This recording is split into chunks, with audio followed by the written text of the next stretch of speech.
Ladies and gentlemen, I'm Alaa Eldanasoury. I'm very happy to be with you in this recorded session. Many thanks to Dr. Anas Ambari and his team for the invitation. My topic today is the EVO Plus and EVO, the posterior chamber phakic IOL. I'm consulting to Star Surgical, the manufacturer of the ICL. In order to measure the performance of the ICL, it's very helpful to compare the performance of the ICL to the criteria of an ideal phakic IOL. And we are going to go through this criteria one by one. We start with the biocompatibility.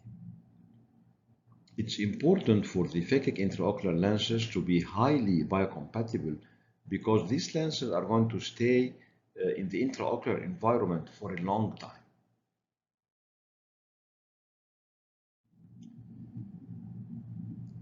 There is now a general agreement that the posterior chamber phakic IOLs are the way to go.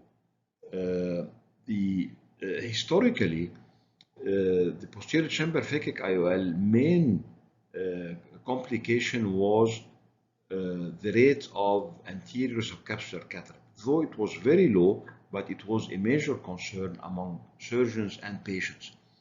And I'm going to show you in a few minutes how this is no more a major concern with the ICL. The material makes a difference. The Collamer, which is the material of the ICL, it's exclusive for two-star surgical. And the main advantage of this material is that it's very biocompatible.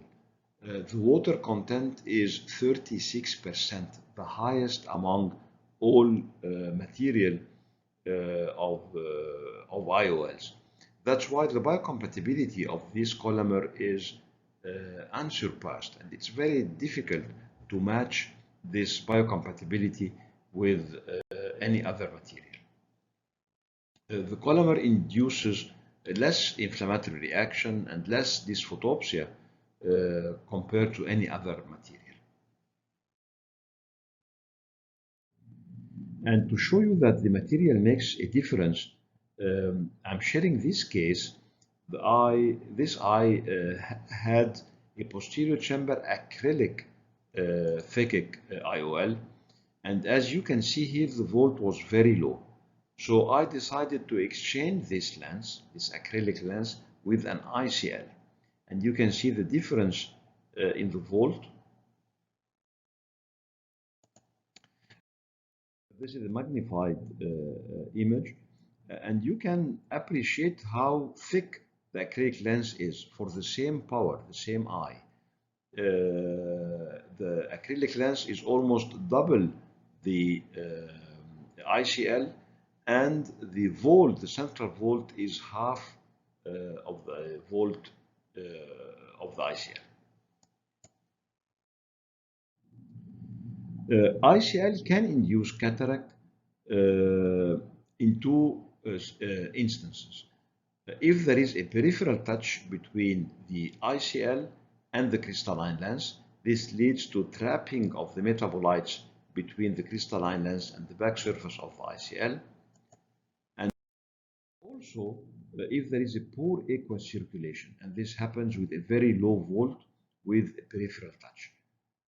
And this was taken care of by the central hole. And since the central hole was introduced almost 10 years ago, the rate of cataract decreased dramatically. In our practice, we did not see any metabolic cataract with an EVO or EVO Plus. We're using this for more than 8 years now. The second criteria for an ideal phakic IOL is the stability. Of course, the refractive stability of phakic IOLs is not a concern, but the rotational stability is important, especially with toric lenses, because it will seriously affect the refractive outcome. I'm assessing the rotational stability of ICL with the internal optical path difference, the internal OPD scan. And as you can see here, pre-operatively and then post-operative, 1 month, 6 months, and 1 year, and the lens is stable. I do not see late rotations with the toric ICL except in cases of severe trauma to the eye. Early rotation can happen if the lens is undersized, and this has to be exchanged. Predictability is very important for phakic intraocular lenses. The refractive predictability has been always fascinating with all types of phakic IOLs, even those withdrawn from the market. Because it is not affected by the individual tissue response like laser vision correction. But the predictability of the volt predictability is what's important, especially with the ICL. Low volt or high volt are not welcome. A recommended central volt is between 250 and 750, and an accepted volt for an EVO or EVO Plus is between 100 and 1000 microns. The classical way to size an ICL is to use the ICL online calculator. It's part of the OCUS, the online calculation and ordering system. And this is the distribution of the central volt that we got in 237 eyes. And as you see, 68% of the eyes had a volt within the recommended range, 250 to 750. And 95% of the eyes were within the safe volt, more than 100 and less than 1000. 3% had high volt, higher than 1000 microns, and only 2% below 100 microns.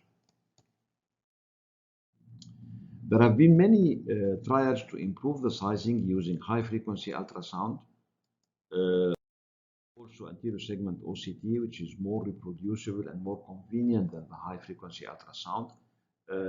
Nakamura formula, the NK2, is the most famous formula derived from anterior segment OCT.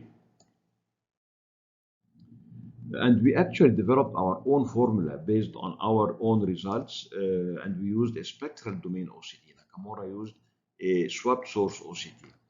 However, we found that using the OCUS calculator, we're getting the best results compared to the Nakamura 2 formula, or even our formula that was developed based on our own results. The preservation of the quality of vision is important. And you can see here the objective scatter index before and after ICL. And you can appreciate that implantation of the ICL did not change the scatter in this eye, which means preservation of the quality of vision. Fast recovery. This is the common factor for all phakic foldable intraocular lenses. The majority of the patients can have a very good vision day 1 after surgery. Removability is important because many of these lenses are going to be removed one day later in life when the patient developed cataract. Or sometimes you need to remove the lens or exchange for a poor sizing or any other side effect. Removing an ICL is easy through a 3 mm incision under copious viscoelastic. You grasp the lens from its thickest part, which is the junction between optic and haptic, and you pull it through a 3 mm incision. It comes out easily and safely. Last but not least, ICL has a very long back track record of safety. The worst case scenario is developing of the anterior subcapsular cataract, and this can be easily treated. However, with the EVO Plus and the EVO model with the central hole, the rate of cataract is down to almost 0%. So to conclude, I believe that the design debate is over. Posterior chamber phakic IOL is the way to go. The Collamer material proved its safety and passed the test of time. And the hundreds of peer-reviewed publications and the millions of implanted lens are all supportive to the fact that the EVO ICL is too close to the ideal phakic IOL that we are all looking for. And thank you for your attention.